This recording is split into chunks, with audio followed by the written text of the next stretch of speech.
So welcome everyone, and thank you for coming this evening to our Katonah Study Group presentation. Tonight's presenter is Patrish Larkin, and she's a hypnotherapist, and I'm going to let her take it from here. Thank you. Thank you, Tara, very much. And thank you, Mark and Cindy, for your introduction. And, I've been a part of this group off and on since near the beginning when it really was in Katonah. And then it moved to Northern Westchester Hospital. And so I'm very grateful for, the longevity that you guys have provided for this group. So I wanted to take a minute to clarify my names. Many of you know me as Pat Larkin. That is my name as a physical therapist. And then also from friends who I've lived with for 40 years in Katonah know me as Pat Larkin. And then at some point I was in a small workshop and about 4 of us were named Pat. So we kind of divvied up, Jenny remembers this, I think she may have been there too, but we divvied up different versions of Pat. And I took Patrish, which is what my father always used to call me. Growing up, he just called me Patrish. And so I took that version. And, it's a little sometimes hard to remember how to pronounce it. So I'll give you the tip. Patrish rhymes with delish. So, and even if you get it wrong, I don't care, it's fine. My sister's here and she calls me Patty. My son is here, he calls me Mom. So you can call me any version except Mom. So I answer to any version of Patricia. So, I want to give a quick disclaimer. Everything that we talk about tonight and that I say tonight is really for educational purposes only. It's not prescriptive or diagnostic or in any way meant to substitute for medical care. So as we get started, I have a request. Actually, I appreciate that I almost have a full screen of people that I can see that are moving, that are not just names. So if you can be on, it really helps me because I get to see how things are going. I get to see if somebody looks puzzled or if you're laughing at my joke or if you've fallen asleep. I hope not. So thank you. Now I have a full screen. Wow, of faces. That's very exciting. So I'm going to start screen sharing now. We're all set for that, right, Tara? I think so. Okay. Okay, good. So I'm screen sharing and I'm going to, I must say, let's see. All right, this is cropped. And this is, I don't know, I might, it's so funny. I practiced this so it would work well. And now There you go. So Tara does help me with this. You just need to switch over to the where you upper left where you're oh yes, I see. Thank you. Oh my gosh. And now you're in your presentation. I have to move this. You are in the full screen mode of Canva, but let's see. Yeah. You're in the middle of it. Do you want to? I see that. Do you want to go? Do you just want to log out of? I mean, just go back to Canva. Yeah, interesting. Okay, guys, I'm almost there. Take your time. Wait, sorry, I'm not sure why. So go into just close that tab and bring up Canva again, and then go back into your presentation. Okay. Unless you want to just stay there and just hit the back button. Oh yeah, maybe. Well, no, here we go. All right, we're doing this, and then we're doing this, and this is all my designs. So I must say I have learned so much from getting ready for this presentation. One of the things that I have learned is not to panic. That's lesson number 1. Okay. Okay, so this is my first slide. We made it. Yay. So, Okay, now you want to share your screen again. oh, I see. Now I come down. Oh, well, how do I, let's see, maybe I'll escape. And now, where am I? I'm coming back to Zoom and I'm going to go share screen. And now there it is, just where it's supposed to be. Just a second, it's not showing for us yet. Yeah, and now There. I'm sharing. And There now, you are. Now right, click now on I go present. present and now present. Yeah. Just give it a second to, there Oh you my go. gosh. There you are. Oh, yay. Okay. All right. Well, this wheelchair. Thank you, Tara. We practiced and, anyway, we did good. So yeah, this wheelchair represents my first career, which was as a physical therapist. And I called transpersonal hypnotherapy my second career. So as a physical therapist, I did that for about 40 years. And in my early career, I taught at Downstate Medical Center. Then we moved to Katonah and I worked at Northern Westchester Hospital. And then I started my own practice. When I lived in Katonah, there were no physical therapists in Katonah. I wanted to be the Katonah physical therapist, and I got to do that. So I opened my own practice, and I, managed that for about 25 years. So the thing is that I loved physical therapy, and I loved accessing mind, body, spirit through the body. It really was a passion of mine. And I was actually quite happy to sell my practice. Having running a business is not the part that I love the most. And so I retired. And the first thing I did, maybe for about a year, was catch up on my sleep. Then it started to really dawn on me that I did not want to be retired with a capital R. I was taking courses and workshops, and I just kept doing things that I loved, which actually I followed the thread from my master's degree was in psychology in education. So psychology has always been an interest of mine.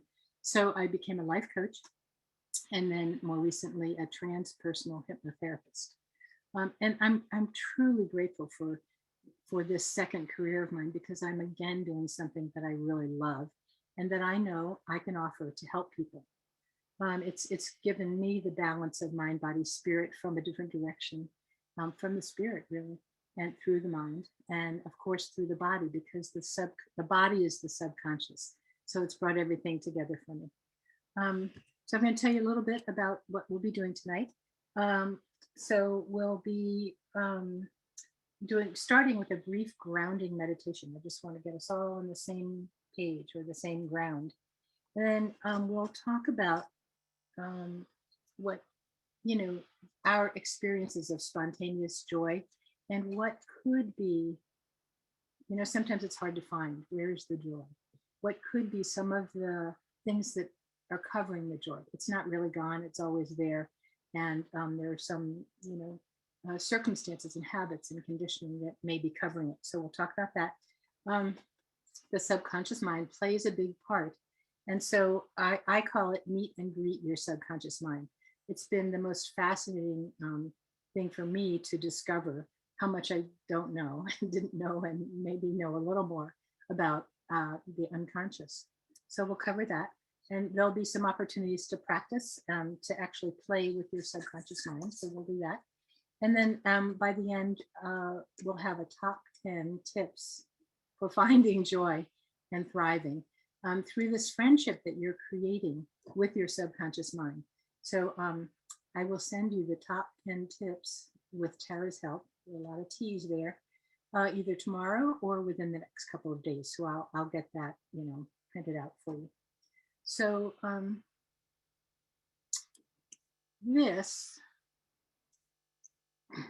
okay. All right, so Tara, if it doesn't advance, do you have any suggestions? The arrow keys on your keyboard. Yeah, no, I just used that and it didn't advance. Yeah. So If you click on the slide and see if the little arrow will show up on the okay. Yeah, hover over there. Okay. There you go. All right, good. So we'll either use the arrow or the keyboard. Okay, so Okay. Yeah, thank you. This is to remind us that we hold our own growth and, in fact, our own joy in our hands. So, since learning and growth occur in fertile soil, let's do a grounding meditation together. Um, I'd like you to notice as we're starting just how grounded or present you feel or not. And so sit comfortably, preferably in a quiet enough place that you can spend a few moments going inside. When you're ready, you can close your eyes and begin to relax your breathing.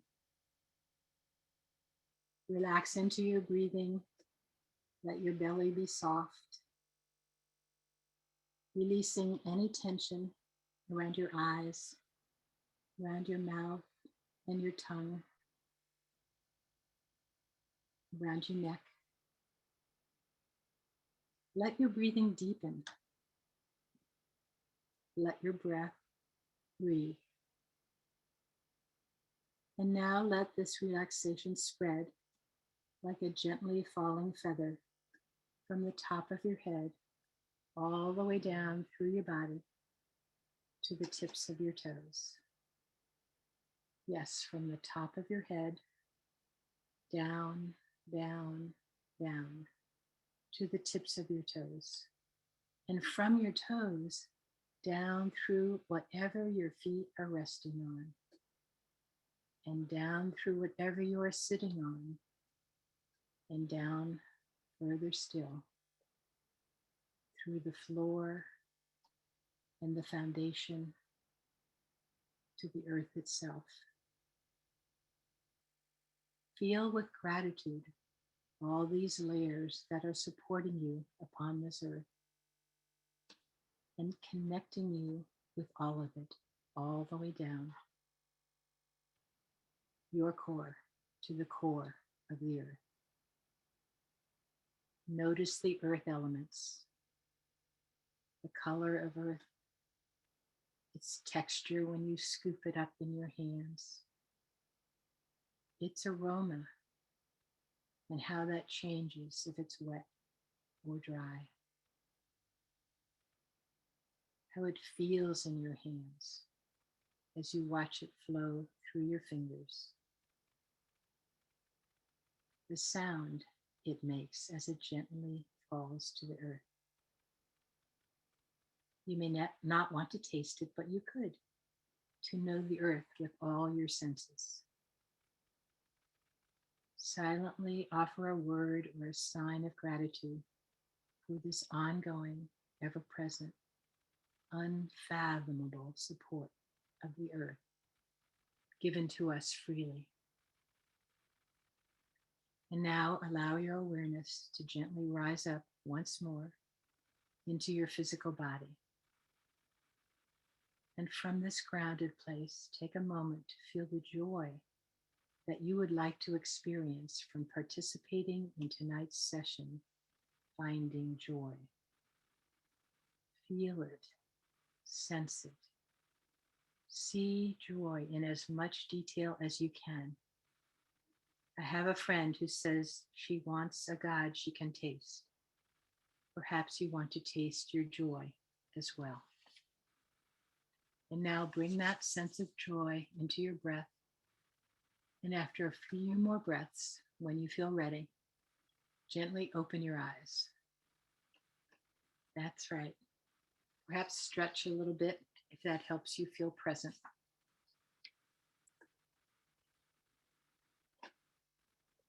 So thank you for participating in that guided meditation. And now notice how you feel. Do you feel any different than before the meditation? Any more grounded? Perhaps a bit more rooted or focused? So guided meditations cause a state change, a change in our mental and physical state. And it's good to notice your before and after, so you know how the effect you can have by choosing to meditate. I think all of us have done many guided meditations over the years, and another name for what we just did is self-hypnosis. Hypnosis is simply a way of focusing our attention, which is what we just did by closing your eyes to reduce your distraction, becoming aware of your breathing, slowing and deepening it in order to shift your system from a busy beta wavelength into a slower, deeper, more relaxed wavelengths of your brain activity. So, this self hypnosis, like all hypnosis, is really a learning state um, because both the body and the mind are relaxed at the same time, which is optimal for learning. You can have someone guide you into the state, like I just did, and you can learn to do it yourself, for yourself, through self hypnosis. So, the elements that are important to manage are reducing distractions, slowing the breathing, relaxing the muscles, and then creating with all your senses an image. You know, we are actually, as human beings, able to create images. It's one of our superpowers. And from those images, which you sense and feel simultaneously, we then can actually help to program or ask the subconscious for what we want. So yeah, I was thinking this is the meditation where we are controlling and going inward. And this shows how you can actually use self hypnosis. We don't call it that when we think about counting sheep, but that's what you do. When your brain is busy, you actually want it to be able to come into the body and into the subconscious. And so by at night, if you're having trouble falling asleep, by counting sheep, by creating a meadow, by creating an image of a place that is very relaxing, you feel safe, and you actually can start to use the details like look at each sheep as it jumps over the fence. What color is it? How big is it? Oh, there's a baby. You just keep going with the details. And before you know it, you don't know it anymore. Patrish, one or two people are asking if you could speak a little bit louder. And I also want to encourage everyone to check the volume on their computer, and you might be able to raise the volume on your own individual computer as well. Thank you. Yeah, thank you for this is my speaker. I moved it closer to my mouth. So yeah, and I guess I am soft spoken. So thank you. Give me some feedback about whether this is better. Sounds a little better to me. Let's see if anybody. Okay. Yeah, keep talking and yeah. Yeah. Okay. So what you can use self hypnosis to help yourself get into what is really a natural state of hypnosis, which is falling asleep at night and waking up in the morning. We go through this hypnotic, alpha wave state coming down from busy beta. So, so this is, an example of how to prepare for self hypnosis. You want to be calm. You want to be seated.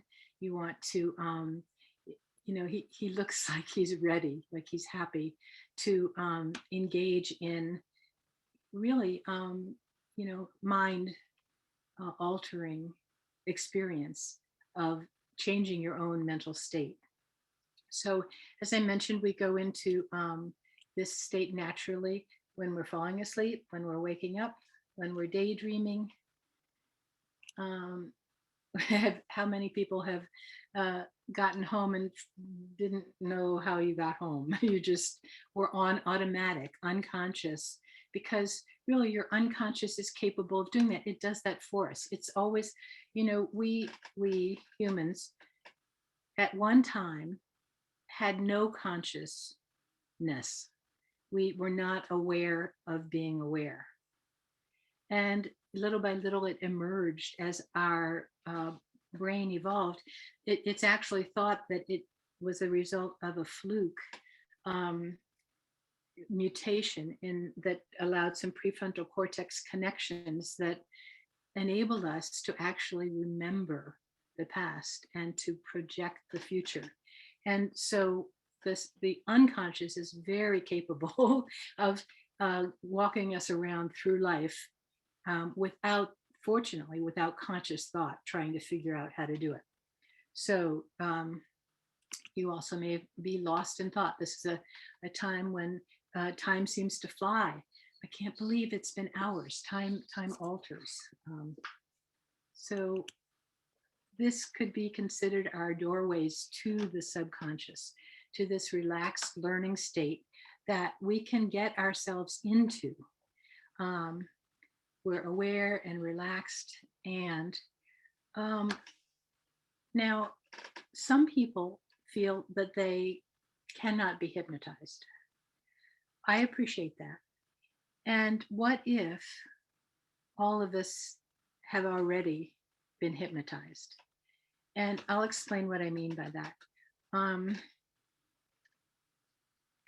So for me, the most important aspect of hypnosis is learning how to de-hypnotize ourselves. If we don't learn how to do this, we're basically left with the conditioning and the trances that we picked up when we were growing up in the human way. So what I mean by that is that humans have a relatively big skull, and it means that all newborn babies, human babies, are really born prematurely. They have to get out while the head still fits through the birth canal. Because they come out before they're fully baked, they need a ton of care. It takes years till maybe up to 18 before we can still, with some trepidation, let them out of the nest. We're the only animals who need parental care and guidance for this long. So I think we've all seen children laughing, screaming, running around joyfully, unself-consciously having fun, being their true selves, pure spontaneous joy. Really, it's as if life energy itself is running and laughing and screaming. And as adults, we sometimes wonder where that joy went. How do we find joy again? What if that childhood joy didn't go anywhere? What if it just got covered up and conditioned by things like shoulds and have-tos and who we think we are, our personality? So this slide is from Joe Dispenza's book, Breaking the Habit of Being Yourself. It nicely shows the proportion of the adult mind that is conscious. So that's where, oh, that's interesting. I can point. Do you guys see the pointer? Yes. Oh, okay, good, cool. All right. So the conscious mind, which is our logical reasoning, is a very small percent. And I remember when I first learned this, my ego thought that was ridiculous. My ego thought it was 95% conscious, and you know how smart we are and all our learning. And yet it really is true that that the subconscious provides the background from which the small percent of our brain that is conscious can actually function. Without the support of the subconscious, conscious mind would not be able to manage. So we're very dependent on, and I'm grateful for, the subconscious. I've actually seen this percent as 1% conscious and 99% subconscious. And I guess Freud was the first to use the iceberg, analogy of the tip of the iceberg is the conscious part. And someone says it's really more like a snowball on top of the iceberg is the conscious part of the brain. So I think some healthy respect for how much the subconscious does for us. So let's see, this is Joe Dispenza. Now, yeah, I really like this also, this next slide, because it shows how, we often say I don't remember much about my childhood. And part of that is because children are very present, which is subconscious. And there isn't much conscious ability yet until about 7 to 12 years old. One of the things that develops in that time is logical thinking. So before 7 to 12 years old, the subconscious is taking everything in, everything that is said or everything we do goes straight into the subconscious without going through a conscious processing element. The subconscious mind registers and records everything that is said or done to us. I say the good, the bad, the wonderful, and the ugly. And it is open 24 hours a day. It never sleeps. This is amazing to me. It's the reason, for example, that a mother will wake up when a baby cries in the middle of the night. Or the other night, oh my gosh, I heard a loud crash and I was sleeping. And my eyes opened and I thought, what could that be? I heard no more noises. Nothing was moving around in the house. I managed to go back to sleep. And the next day I saw that like a shade in the window had fallen, just crashed through the floor. But I was awake like a flash because of the subconscious always being really monitoring. So in our first years of life, we absorb everything right into the subconscious, into, the subconscious is also called the present moment. So it just goes right in. Our experiences largely bypass the conscious awareness because it is not yet developed fully. Our first 8 years or so are called formative for that reason.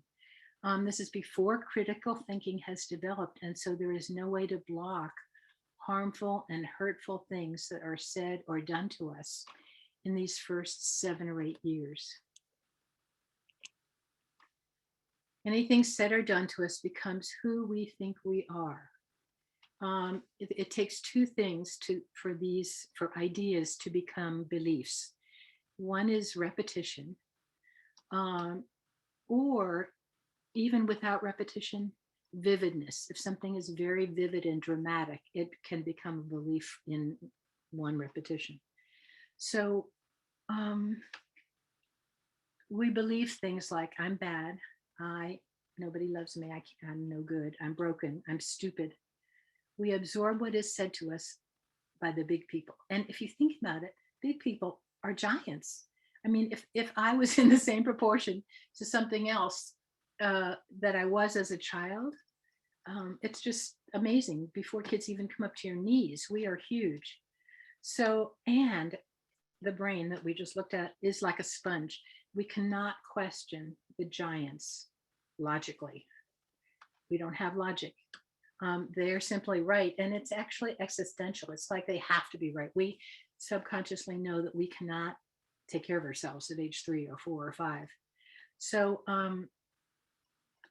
I might have been exuberantly laughing and playing and yet get yelled at for making too much noise.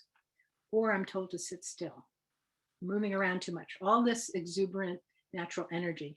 Or I'm told nice girls don't get dirty, or boys don't run around inside the house. Now, this gradually we accommodate and we learn and we're conditioned, and it builds up. It contributes to our false self, our not true self.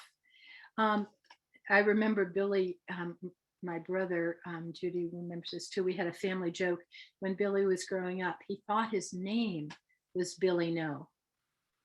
Billy No, Billy No. So we gradually get trained and change from our spontaneous, joyful expression of life energy itself into appropriate little beings. I'm not saying that all conditioning is bad. I wouldn't want a world of the flies, a Lord of the Flies world. But with this growing up training, something very harmful sometimes happens unconsciously and unintentionally. Our behavior gets equated with our being. We believe we are flawed, period. So we believe we're stupid rather than that thing that you did, that behavior wasn't right, or that we're bad instead of that wasn't a good thing to do. As a child, we don't hold it just like it's a belief. No, it's the truth. It is our truth. And even as adults, we may know logically that something isn't true, but find ourselves still believing it because it was established as a belief before we had logic. So it reminds me of a story actually of a man and his pregnant wife who were traveling in a foreign country, and they went into a little clothing shop, and the man wanted to buy his wife a dress, and they saw and they loved, and they tried to bargain with the shopkeeper, and the shopkeeper wouldn't budge, would not come down in price.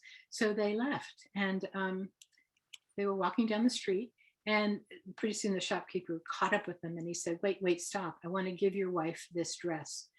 And the husband said, well, why would you do that? Because I just tried to buy it and you wouldn't even negotiate. And the shopkeeper said, well, I believe that if you don't give a pregnant woman a gift, something bad will happen to you. And the husband said, look, you and I both know that's just a superstition. The shopkeeper said, yes, I know, but I still believe it. So logic and belief often wins. Like, we can argue logically for something and find ourselves doing something different. So yeah, it shows us the power of belief over logic. And fortunately, we now know that we can change beliefs after they're formed. But better still, this picture, it reminds me of my guru, my tech guru, who helps me with my computers. She told me that she has deliberately taught her two daughters that, number one, mommy always loves you. And number two, I don't always like what you did, your behavior. She clearly distinguishes behavior from being. And I don't think that I ever got that, or that I even used it with my son, who's maybe still on. And I don't know that I ever made that distinction. I think it's brilliant to make the distinction in words, so that, as a matter of fact, she has told me that her daughters really got it, because now they will come to her and say, mommy, don't forget, you always love me, when they know they've done something that they probably are going to get in trouble for. So they distinguish being from their behavior. So that's really a gift that we can give to our children, and really to humanity. Then we don't have to unlearn it. So yeah, the problem is that without this distinction, we grew up with coping patterns that we learned at 3, 4, or 5 years old that are based on believing that we are bad. And so from then on, basically, we're trying to make up for that. So it's always a reaction instead of sort of a true expression of ourselves. It's making up for or trying to fix something. So these young patterns that we develop don't go away. They're held in the subconscious, and actually held for us because it worked. As a 4-year-old, if I did something in a crisis situation to my little mind that worked, I'm going to use that again. So it's just saved, and it pops up in an adult circumstance where it is no longer appropriate, but it pops up in order to be helpful. It comes up automatically from the subconscious mind because it worked in the past. And really, it's like a shortcut. It's all unconscious. The patterns were formed unconsciously, they pop up unconsciously, and whatever behavior worked at the time became a keeper. So as adults, we wind up with some pretty immature patterns that could embarrass us as adults, or we wonder, why do I still do that? I said I was going to stop. And these are things that the best way to actually rewire them or undo them is to go into the subconscious. And in the subconscious, you can actually interact with the original circumstances and have the adult self dual presence of the adult self with the child, being able to explain and comfort and let the child be expressive in ways that were prohibited at the original incident. So you can kind of rewire the memory in a way that is beneficial for the child to release that energy that was stuck in that pattern. So anger, fly off the handle, just like that. We call it getting triggered. We can connect with your subconscious where the pattern is recorded and stored, and get to know that pattern and appreciate it for what it did for you. Like at that age, it was the right thing to do because it worked and you survived and you're here now. It's just that pattern, you've grown up and the pattern hasn't grown up. So there really is a way for that pattern to be sort of unhooked and then rewired. So let's see. Yeah, I guess I just wanted to acknowledge that I think all of us are blessed in our lives with very successful lives, and that really these are just glitches. It's something that you, as an adult with adult consciousness, may decide that you want to explore so that you can heal it and release that energy. I like to show this island, a deserted island, uninhabited island. I don't know if any of you remember how many remember the story of the Japanese soldier who was found on an island. He was like the only person on the island 20 years after the war. And, he didn't believe the war was over. And he said he wouldn't leave unless a commanding officer told him that the war was over and he was relieved of his duty. So the people who discovered him actually went to Japan and found an older general who got back in his uniform, and they took him to the island, and he, with all due honor and respect, relieved the soldier of his duty, that the war was over, he could leave. And that reminds me really of what these patterns are for us, because they are in our, stored for our use to help us, not realizing that we no longer need them, that it was a pattern a child developed and used successfully and is still offering it. And we can actually appreciate that child and that behavior and acknowledge that what was done worked and there was nothing wrong and you're not broken and you shouldn't, and there's no you shouldn't have done it. You did exactly the right thing for that time with that age. And so it's like releasing the soldier and also releasing energy that is trapped in that pattern that's being kind of held outside of the rest of your functioning life. So I think that's a good place to stop and just ask if there are any questions. Tara? So far, there have not been any questions in the chat box. I just commented to everyone that when you said you've grown up, but the pattern has not grown up, I just love that. That's just yeah, thank you. Well, I loved it too, because what it helped me see is like, as an adult, we can have shame about our childhood behavior, which I'm saying is not appropriate, not necessary. It's like, with our adult way of analyzing and seeing, we look back and think we shouldn't have done that. Well, you didn't have that adult way of looking and analyzing then. So there's no shame, no blame. And that's part of what really releases the inner child from the experiences, and actually going back as the adult to be able to give the inner child whatever experience was missing, because you can give it now. You have it, and it's yours to actually, be generous. So thank you, Tara, for that. Okay, well, I am going to introduce sort of I think of it as a brain trick. This is a shooting star to give us the idea that, let's see, sometimes we have a distracting thought that we'd like to be able to get rid of.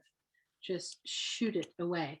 Now, if you're out walking and you've got something that you don't want, some trash, you dump it in a trash can.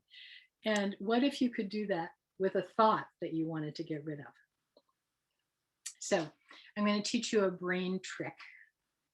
And it's called sending. And it comes from NLP, from neuro-linguistic programming. Now, NLP is interesting. It became very popular, and maybe it still is. It probably had a little bit of a peak that we're past, but it's still popular. And one of the things to know about it is that neuro-linguistic programming is not something that somebody invented. It was really more of a discovery about how the brain functions, especially linguistically, around words and around images. And the fellows who figured this out were quite very smart, Bandler and Grinder, and they figured out ways of teaching people how to do this for yourself. So in a way, it's using your subconscious, another, sort of version of self-hypnosis. And so this is what we're going to do. So what I'd like you to do is think of some thought that you find distracting. It could be distracting you now, where you're trying to listen to me and there's some distracting thought going on. Or it could be something that it comes back and distracts you from time to time. So I'd like you to pick a thought that's sort of medium to light intensity, nothing heavy like World War III. Okay, so if you have a thought that you'd like to kind of get rid of, send it off. First of all, notice where that thought is. Now you might say, well, of course it's in my head. Actually, for some people, it's not in the head. It might be in the body or even outside the body. So just notice where it is. And then if it's in your body, notice the location. Like, is it kind of in your forehead behind your eyes? Or is it maybe over more toward one side of your head? Or, in your stomach? So get the location. And now, wherever it is inside you, move it outside you. So it's no longer in your head or your body. And now notice where it is outside of you. It could be maybe close to your right ear, or it could be above you, or behind you, or over sort of on a diagonal to the left. And how far away is it from you? Like 3 inches, 3 feet? How big is it? Is it 6 inches tall, or 6 millimeters, or 6 feet? Also notice, does it have a color? Are there any people in the image? Any objects? Is it still, like a photograph, or is it moving like a video? Is there a border around it, like a frame? Is there any sound associated with it? And how intense is it? Give it a number from 1 to 10, where 10 is extremely intense. Good. Now move it 20 feet away from you, like across the street. Notice how it changed. Did it get smaller, dimmer? What number is the intensity now? Okay, that was just practice. Now really go for it. Shoot it a mile away from you. Notice that you can still see it and it's very, very tiny. And now notice the intensity.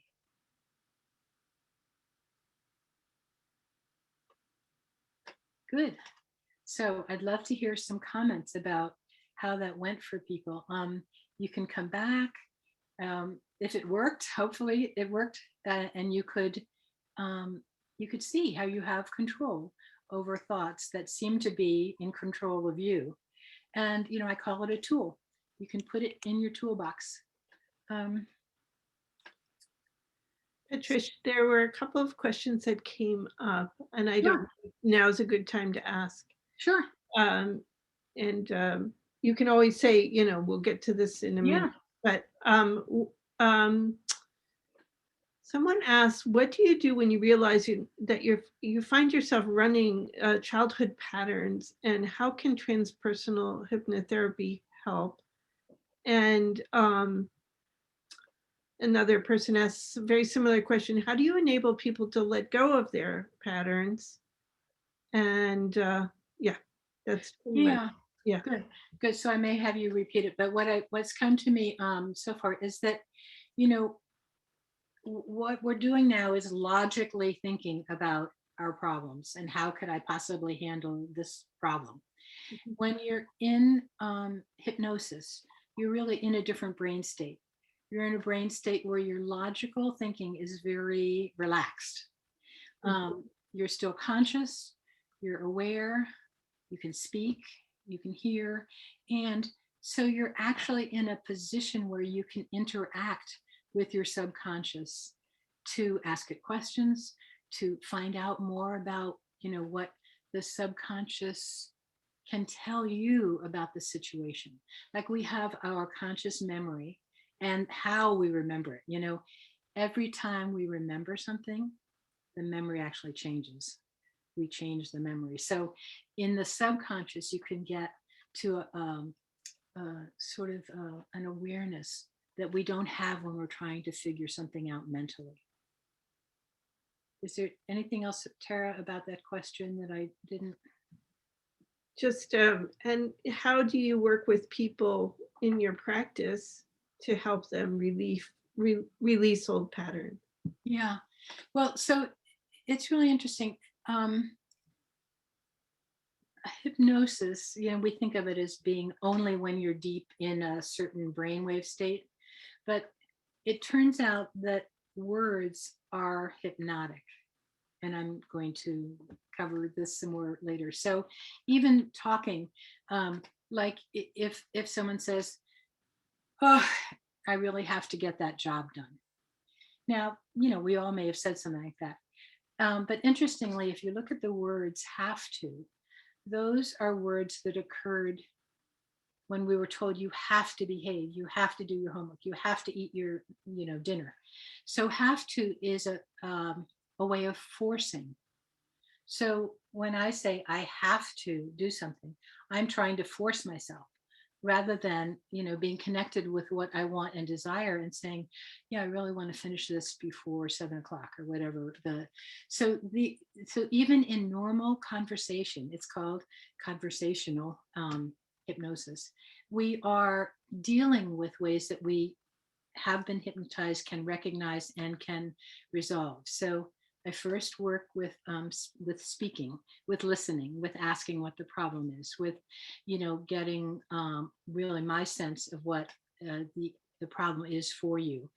And then by going into the subconscious, you can do a regression, which I was just talking to Cindy about this.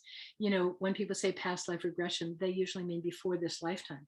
Well, everything before this moment is past life. So you can actually go to a place and you can ask your subconscious to find the place, like it's guided. So in the guidance, you ask your subconscious to take you to the place. It's like a timeline where that event got solidified. And you can, with the details that appear, you can actually rework how you interacted with those events from the adult consciousness. So it relieves the child of the responsibility of having to, figure it out. They did the best they could. So that's what I have to say now. See if it becomes more clear, and that person could ask a follow-up for you, Tara. Hey, you're on mute, Tara.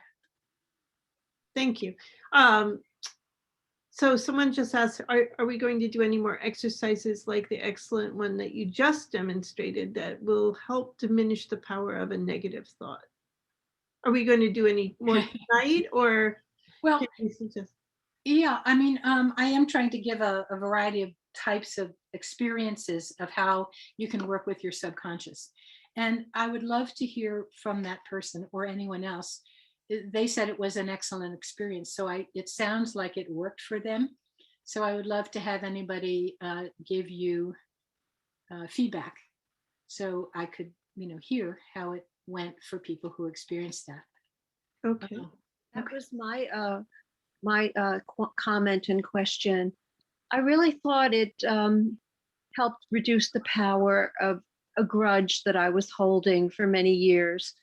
And, I could see it being very small and then getting smaller as I threw it away. I really thought that was a lovely exercise, and I'd like to use that with my patients. Good. Well, thank you for that. Thank you for the feedback. And it is in your toolkit. So I'll give you a few other things for the toolkit. It may not be exactly like that one. And the main thing especially with a new tool, is to practice using it.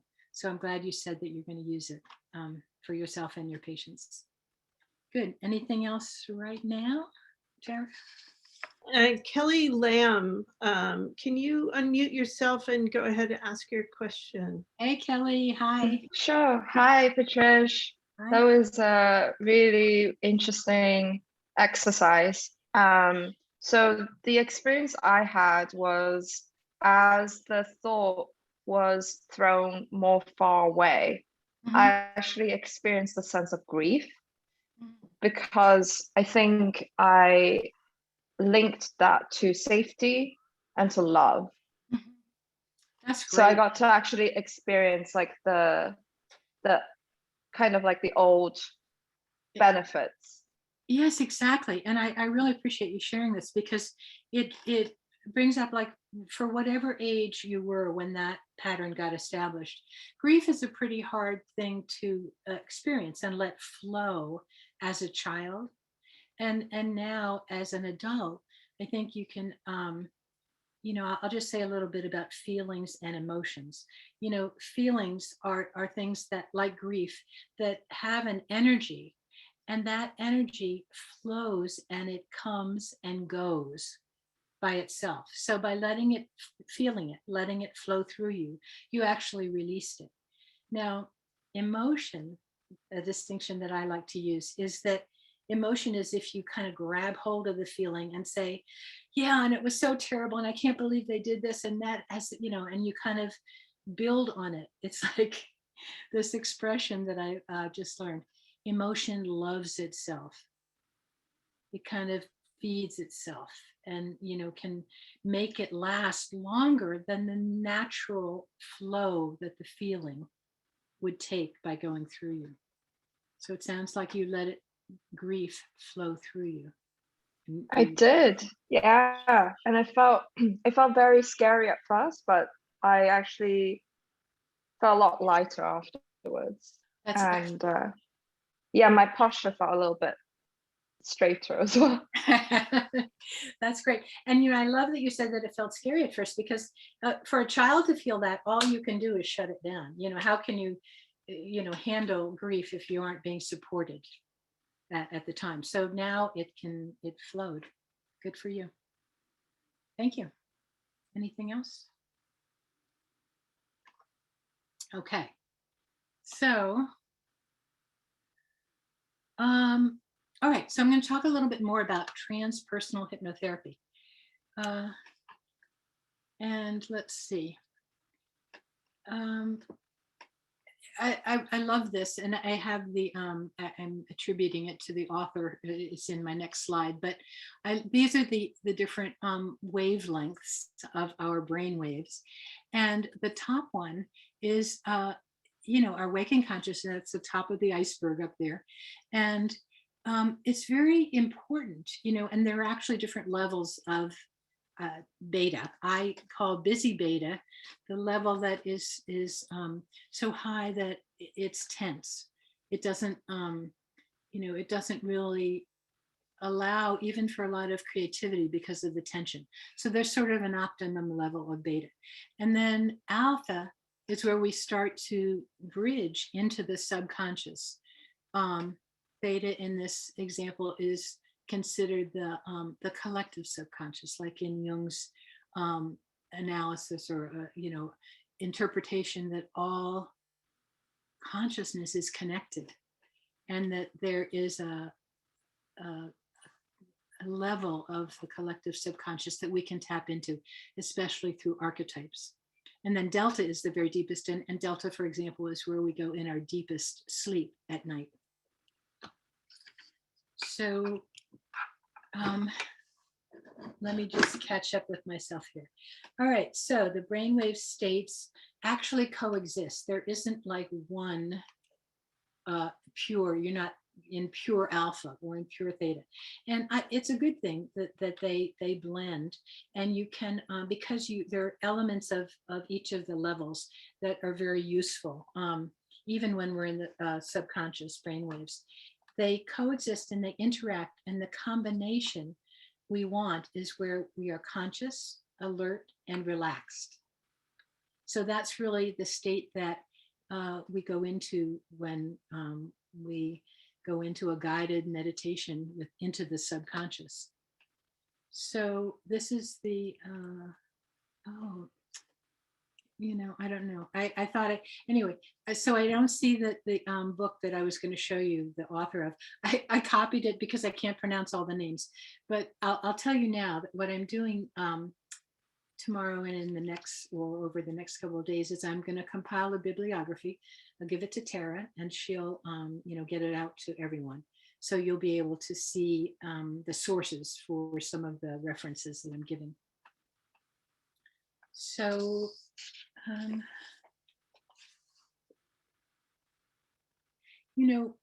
this is a picture of a wormhole. And I like it because it's my sense of sometimes what seems to happen to us is that when we get triggered, it's as if we've fallen into a wormhole, and we're not consciously present where we want to be. We're kind of stuck in a different dimension. And so some of the things that can be done when we are in the subconscious guided state with a therapist is that there are some specific problems that you might want to work on in this resourceful state. That's why, when we get out of the trying to figure it out busy beta state, you actually have access to different resources and to an inner intelligence. And so you can really be guided to resolve inner conflicts, to ask questions, like you might really want to ask your subconscious a question, and through interacting in the subconscious, get to resolution. So a guide is really valuable. I think my slides, I'm going to go to my next slide. I think they might be out of order, or else I've missed some. Yeah. So a guide is really valuable because in the subconscious, there are sort of folds that you might feel like, oh, what do I do now? And how do I handle this? And the guide is there to help, because there's always a way through. You really don't get lost. Your subconscious will either reveal to you what you want to know, or may feel that you need more information, or you aren't ready yet to have certain information. So you can just keep coming back really, and asking and seeking and exploring in your subconscious. Hmm. Yeah. So I think I've lost some slides. So I'll just tell you. So another thing that you can do in the subconscious is that you can work with phobias. Now, I have a client who had a phobia around large birds, like geese and turkeys. Like she couldn't even make a Thanksgiving dinner because of the phobia that she had about big birds. And we did one session with a neurolinguistic programming technique for phobia, which often is effective in one session. She had a situation where she had trouble playing golf because there were too many geese on the grounds at a cemetery. When she went to visit a deceased relative, she'd have to leave because the geese were wandering around too close. So after this one session, she was completely over it. Like a turkey is not safe around her anymore. She makes traditional Thanksgiving dinner. So that's really fun and exciting. And another thing that that people come to me for is, some people know about the inner guide and the higher self really only as a concept, and they want the experience of their own true self and their higher self. And we can actually make this connection to their own timeless, infinite, pure self at the subconscious level, because that's where it exists without being covered. That's where the connection can be felt and experienced beyond the intellectual concept. So I just want to say a little bit about transpersonal. Transpersonal refers to this connection to the subconscious, to the source, to the experiencing the unity of the infinite source of healing and loving energy that we all are at our core. And that just gets covered up and layered over. So yeah, you can actually experience the connection within yourself of your true self, and bring that more and more day by day in every way into your daily life. Really, it's the pure joy of being alive. So transpersonal is really a way of connecting to yourself. And then that is for me, that's the place where joy lives, because knowing that is joy. Experiencing and feeling it is joy. I also had a picture of my teacher, Jack Elias, which I don't see now. So I want to acknowledge him. I am eternally grateful for many things to him. Among them is that he helped me to learn to truly relax and trust myself, and to learn how to help others learn to do that for themselves. So I'm going to put his book in the bibliography, and that's where I got my certification. So just as a side note, if anyone wants to talk to me about doing his certification program, I'm glad to talk to you about that. Let's see.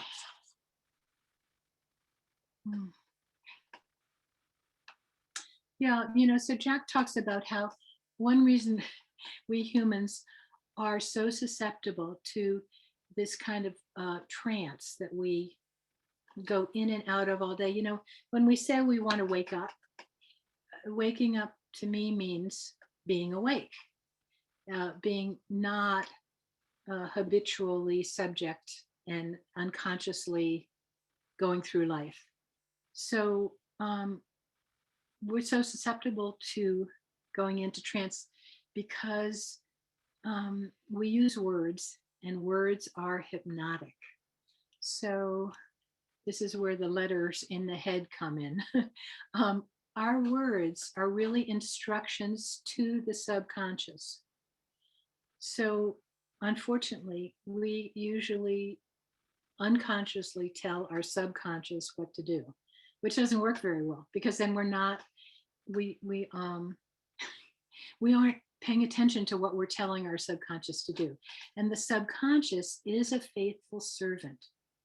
The subconscious is always listening to us. So without being consciously aware of it, we're telling our subconscious what to remember and what to keep and what to use and how to behave, because it's running the show underneath the 5%.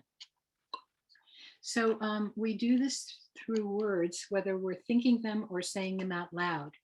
If I say something like, oh, I always forget to floss my teeth, I've just said to the subconscious, forget to floss my teeth. Because I said, I always forget to floss my teeth. I instructed the subconscious to continue to forget to floss my teeth. Or if I say, that's just the way I am, I've just instructed the subconscious to have me continue being same old, same old. At first, it may seem difficult to notice what you're thinking and saying, but it only seems difficult because so far it's been unconscious. As soon as we bring it to consciousness, it becomes clear.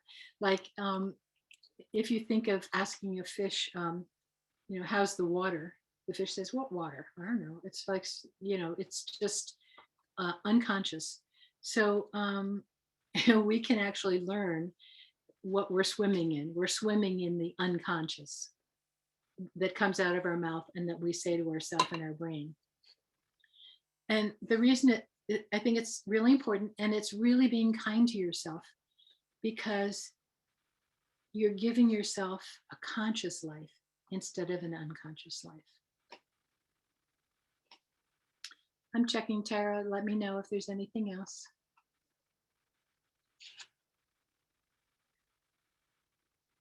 I don't hear you if you're talking. Sorry. So let's see. Mark made a comment that in PTSD, does hypnosis help by muting the trigger or diminishing a painful memory, or by learning how to manage flooding or dissociation? Yeah. Can you say anything about using hypnotherapy in PTSD? Yeah. I mean, absolutely. Hypnotherapy is valuable in PTSD, and I think that it's very important to be gentle and to honor and to, like I was mentioning before, there's something that the subconscious knows how much it's ready to reveal or to release. So it's absolutely possible to work wherever the subconscious is ready to work and release, and to be really patient and understanding, and find out what's been tried so far, what's worked, what hasn't, and really what triggers it. Is it words? Is it so absolutely. It's just a very complicated, or not, it doesn't have to be complicated. It's just, it's so individual that I think that it has to go from the individual situation. So thank you. Let me know if anything else comes up. I like this image because it reminds me that we create our world through our words. Our words create the world we get to live in, and that we control that. We have that in our hand, and it's really fun to play with. It's amazing once you start. It just requires a little shift of focus. So once you can step back a little bit and hear your words that come out of your mouth, you may hear me correct myself, because I might start out by saying I have to do something, and then I go, I take that back. I choose to. I want to. And that's the world you actually create for yourself. When someone says, um, I'm sad. That I'm sad sounds like 100% sad. Now, maybe that's true, but maybe part of me is sad. And at the same time, another part of me can be absolutely fine. So I like to work with saying specifically, part of me really doesn't want to do that. Another part thinks it's good. So parts are an extremely uh, subconscious, hypnotherapy is a great way of working with subconscious parts. It can be great fun.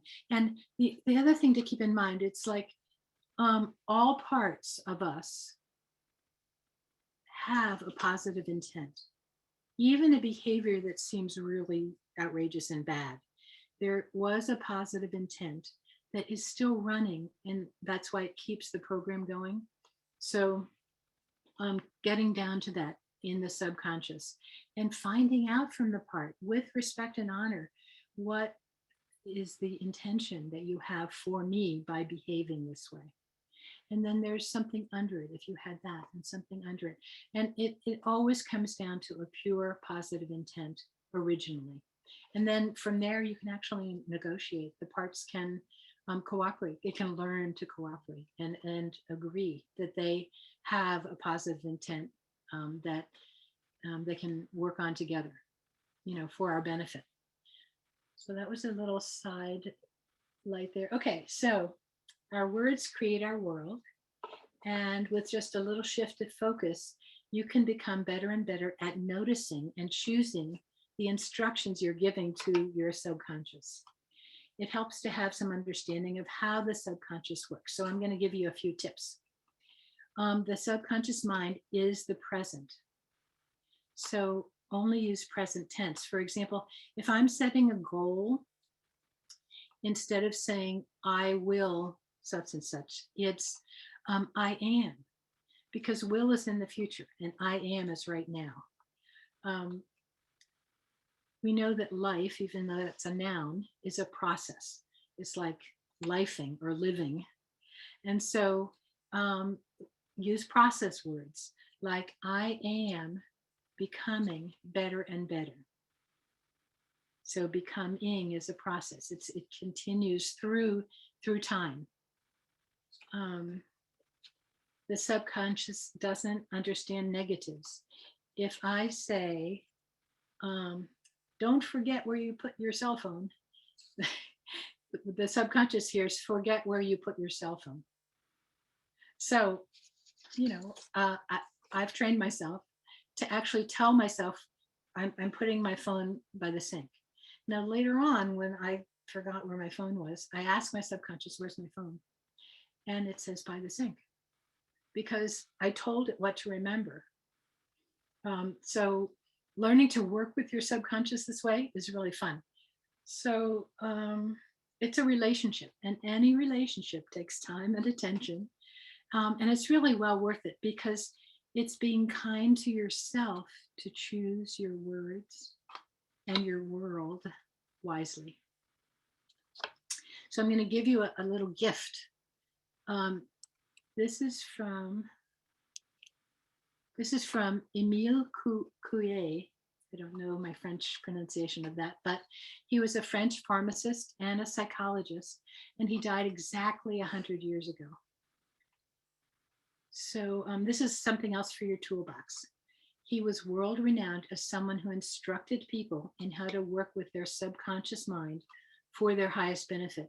Interestingly, it was at the same time that Freud was having a different opinion about the subconscious. So he used the principles that we just went over. He says, I am becoming. That's a process and a now, and better and better.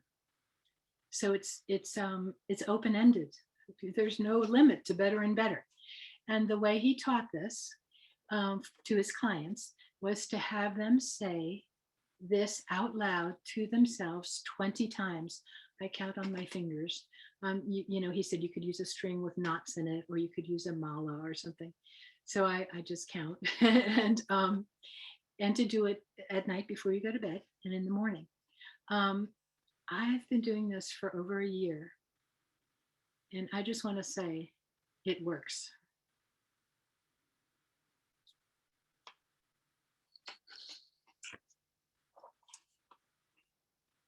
So, I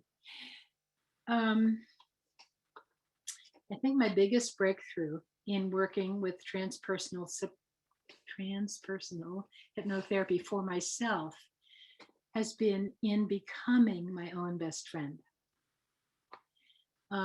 My mentor, Jack, asked me once when I had stopped being my own best friend. And it hit me hard. Through my tears, I realized that this disregard for myself had developed sort of as an unintended consequence, a side effect of things like learning to be a good little girl, and of thinking of others first, and of like compromising my desires and my interests so that I would be liked by others. So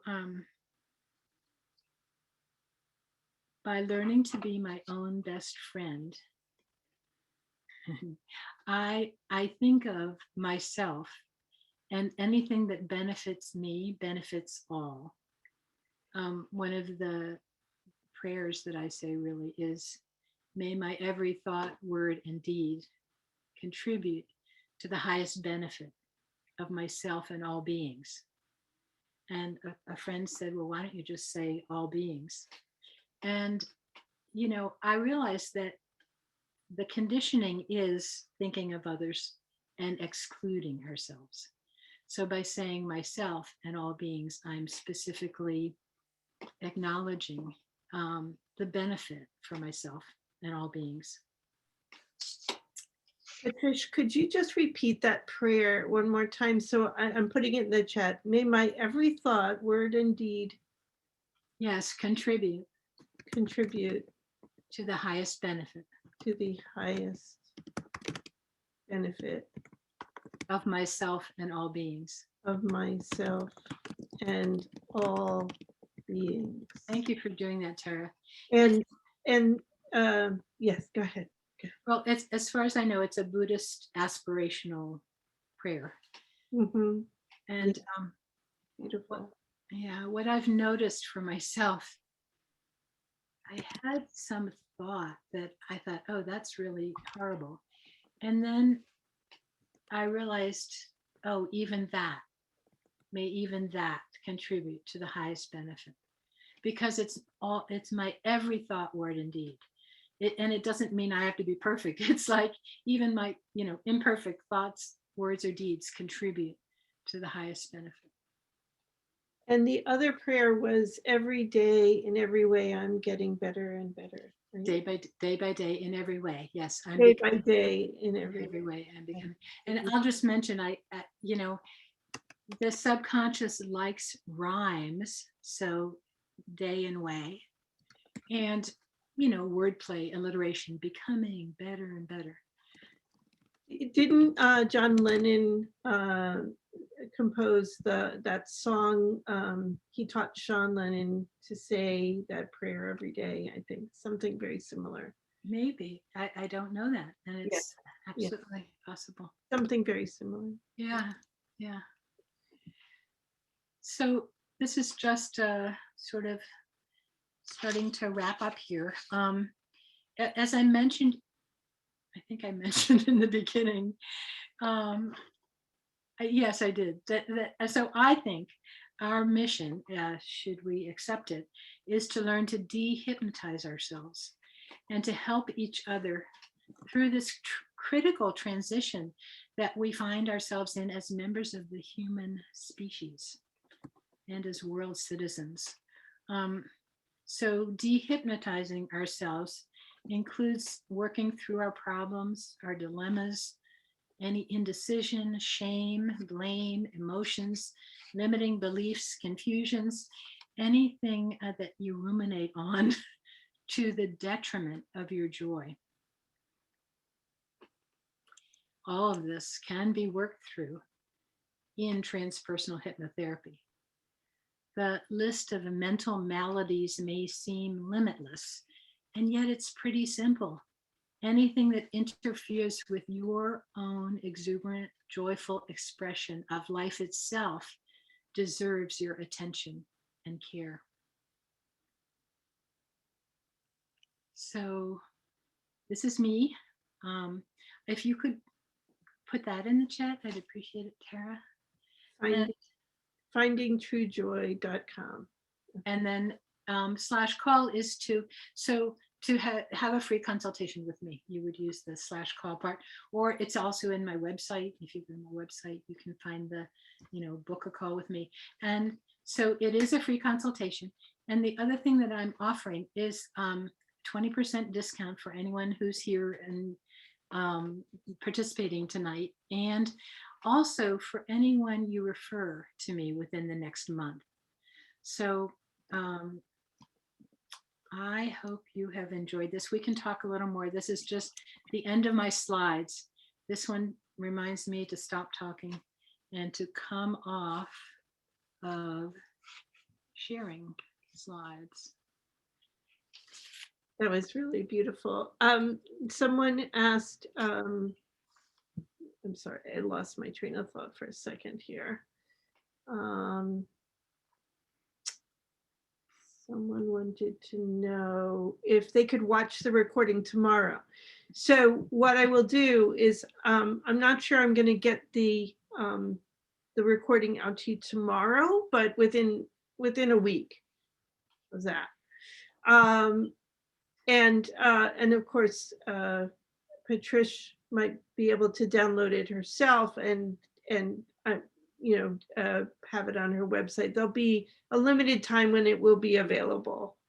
Someone asked a couple questions here. Let's see. I can see how a person will feel open and safe. That's a very sweet comment by Mark. Yeah, it was lovely to spend some of this time together. It's wonderful things. Helpful examples, great presentation. Mm-hmm. Can you offer ideas how negative cultural or societal problems, specifically related racism, sprout from the collective unconscious, a la Jung? Well, a couple of thoughts. I'm not sure I'll exactly answer your question, but I certainly, studying the unconscious has given me a lot to think about. For example, about unconscious bias. And I'll share a story that I don't know if my sister is still on, but when she and I and our brother were on a ship with our parents in the Great Lakes during the summer. The ship had come up from the south and it was used to get across the lakes and stuff. And I was wandering around the ship and saw a water fountain that said "Blacks Only." And I ran to get my brother and sister, and we all went up and drank in the Blacks Only water fountain. It was just, now, all that was subconscious. I don't remember being taught anything about race or and so I think that there are so many things that we've learned, especially in those formative years, that people don't realize that we've learned subconscious biases. And so the more we understand that this is actually part of us, I think the more we can appreciate and not be so darn sure that we're not biased, that there are no subconscious biases. So I think that it occurs within ourselves as well as within, I'm sure, the larger cultural unconscious and even universal. But I don't think you have to go out that far. It's like right in our own experiences growing up. I have a bonus, a 3-minute meditation. I can leave us with this. I don't know if there's anything else, Tara, before I do that. Just a lot of wonderful comments.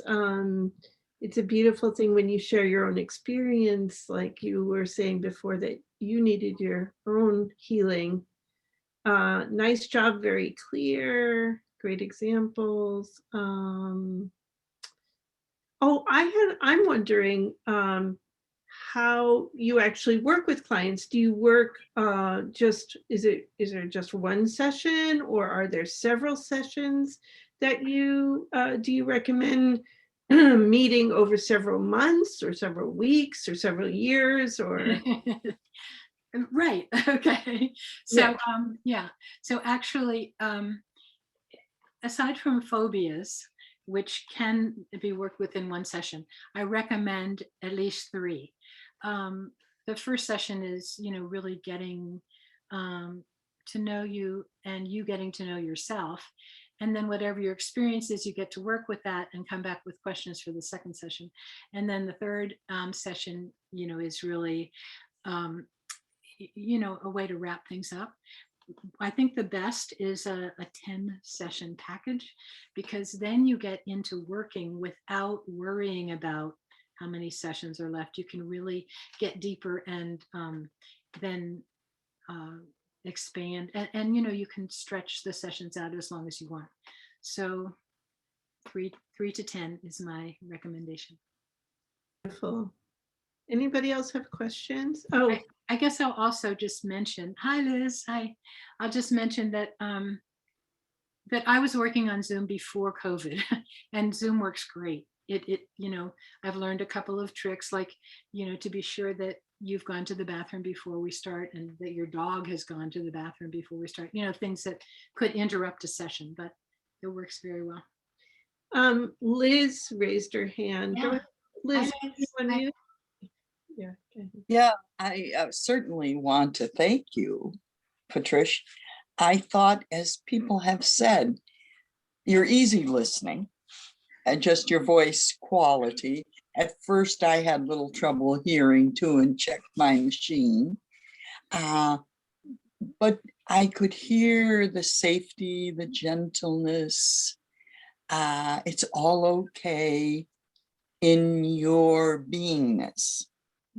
And I just wanted to acknowledge that. Then, as people said, it was very clear. If there was some wondering and people brought up a wondering, then you just said, oh, well, in my experience or in my life. So you just made it fine. There was no problem. So besides the easy listening of the voice quality, you just made it very informative and not scary. I think it's been my experience that some people get scared about hypnosis. Like, oh my goodness, what am I gonna do if she tells me, go jump in the lake? Will I do that? And so that's your subconscious won't let you do that. Right. And it's just, your subconscious will take care of you. And it is your friend. And listen to it and trust it and be there with it. Liz, Make thank life, you. yes.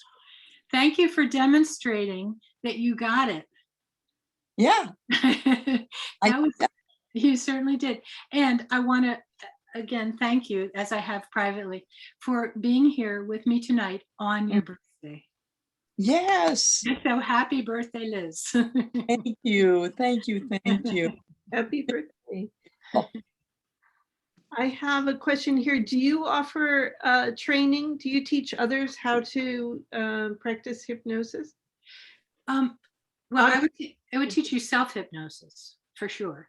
And my teacher, Jack Elias, his program is certified through, he's in Seattle, Washington. So he has it through the Washington State University or something.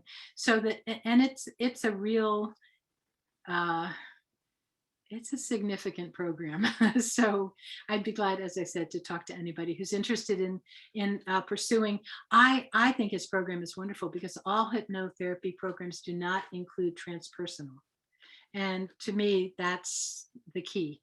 to go all the way. I'm eager to share some of the beautiful comments that people have been making.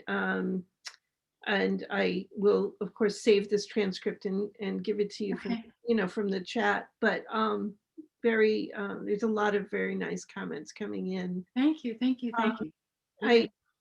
I think, let's see, it's about, it's a little bit, it's getting on. Yeah. It's almost 8:20. So if we, I guess if we want to do your meditation as a wrap up, or we could do our typical prayer to the world, or what's Yeah, your- Tara, this is 3 minutes. Yeah. It's from a neuroscientist. I just learned it. So I don't know if we can do both. So could I see a thumbs up for learning Patricia's 3-minute? I think most people want to hear from you. Go ahead. Okay, cool. All right. All right. So Both, just so you know. yes. Say what? I would like both. Oh, both. Okay. Well, We'll do a very quick wrap up prayer to the world. Cindy's here tonight, and she does a beautiful sending love and light to the rest of the world. And I hope, Cindy, will you stick around and lead us through? I see. I think that was a yes. I didn't hear you, but yes. Sure. Okay. Yes, I'd be delighted. Wonderful. Thank you. I really would love it. Okay. Oh, okay. So this is very different, which I think is a good thing. It'll give our brain something to play with. There's 1 minute each. I'll guide you through it. The first one is with your eyes closed, gazing up toward the third eye with your eyes closed for 1 minute. As you emphasize inhaling, you can take multiple breaths, but just emphasize the inhale. The second one is looking at the creases in your thumb knuckle at a location where you can focus, right, for 1 minute, emphasizing the exhales. And then the third one is gazing out in a soft, unfocused way. So you're seeing as much of the periphery from the edges as you can while you emphasize the out breath for 1 minute. This comes from Dr. Andrew Huberman, and it will be in the bibliography. He's on YouTube. He's a neuroscientist, and he is all about getting practical ways to work with our bodies, which is the subconscious.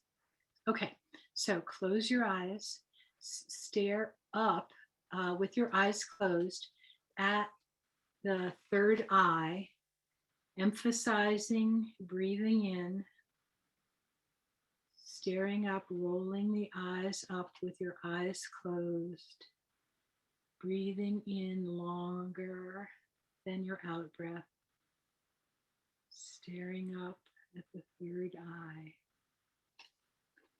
emphasizing breathing in.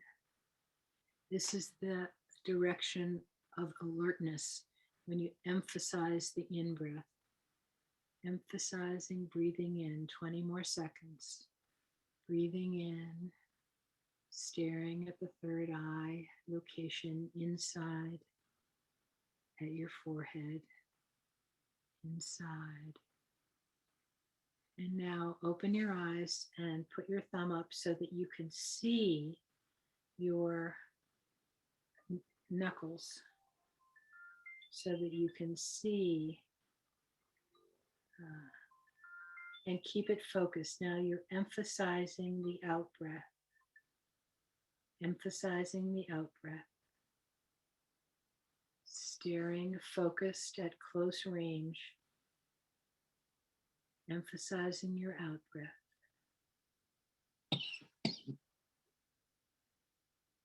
Breathing in and longer out breath as you focus. Now the out breath focuses more on relaxation. 30 more seconds, breathing out, focusing on the out breath. Focusing on the out breath. Breathing out. Now, with eyes open, looking in the distance and letting your gaze become soft, being aware that you can see your periphery without moving your eyes. Soft gaze, defocused, like an eagle that has a wide visual field. Emphasizing the out breath. Defocused, soft. Good. Emphasizing the out breath. And now relax and come back. So the recommendation is to do that during the day. Anytime you're feeling kind of scattered or you don't, you're not sure what to do next, 3-minute meditation. Thank you for participating in that with me. I know it was a little different, and I'll put the reference in when I get the bibliography out to you all. Right. So any materials that Patrish wants to supply, I will be posting on the Katonah Study Group website for download, and I'll be sending you all a link as a reminder to go there and to download those materials. I'll also remind you to visit her website and contact her for your mini consultation, and I will be providing a link to the recording for anyone who would like to view. As I said, I may limit the time that it will be available because I have to store it on the cloud, and then the cloud gets full. How could that be? How could the cloud get full? But it gets full. So Cindy, take it away. Tell us how to heal the world around us. Oh boy, if I had that answer, right? First, Pat, I just want to thank you. It was lovely. And it's so nice to hear that perspective versus where most of my work comes from, and wonderful reminders. And thank you. Did a wonderful job. Thank you, Cindy. I appreciate it. So now that I'm so relaxed, I don't know if I can pull all this together. But what we usually do is bring up all the love that comes from a meeting like this, with all of us together and our conscious minds all melding together, I think, tonight, and our unconscious minds. And just start sending beautiful love out to each other while we're here. And if you want, you can close your eyes while we do this. It's easier sometimes to manifest and visualize that. And sending this love beyond this community out to our own communities. And sending it further out to our nation. And even further out to the world. And we all need this so badly now. It's been a very intense year.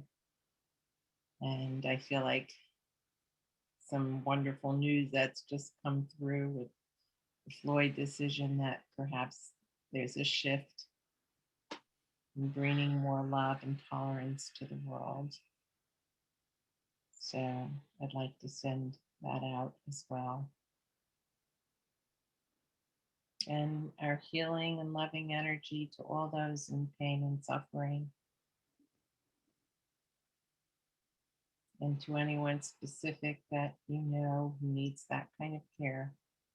We send that to our circle of love that we have here. You can say their names aloud or to yourself. Johanna.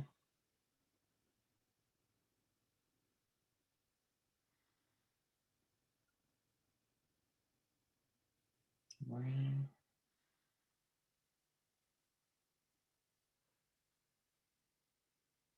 Floyd family.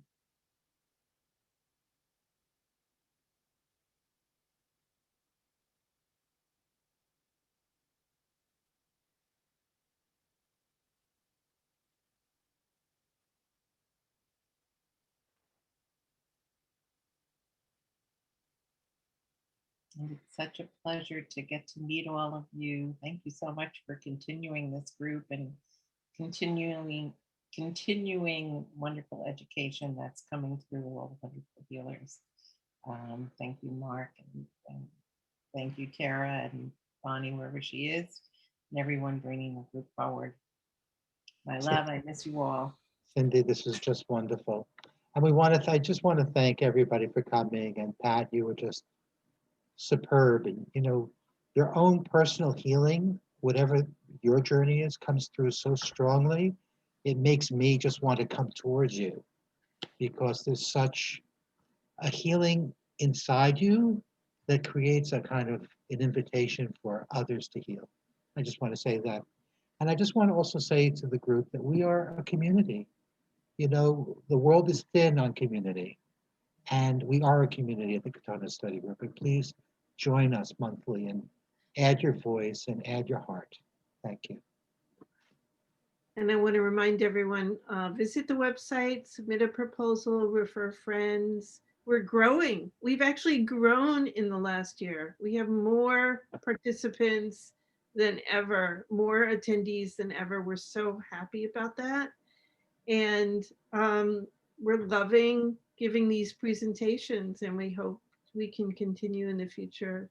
So, visit, support us, submit proposals, and come back again next month. Thank you so much, Patrish. That was beautiful, really beautiful. You are welcome. Thank you for your help, and thank you all for being here. Yay. Thank you. Thank you. I love all these. I love the waves. Yeah, me too. I do it even when I'm off mute. I like love it. it. Wonderful. Bye-bye. Bye, friends. Goodbye. Thank you. Night. Thank you. Good night. Good night. To see everybody or hear everybody. Nice to see you. Thank you for coming. Thank you. Bye. Bye-bye. Call me.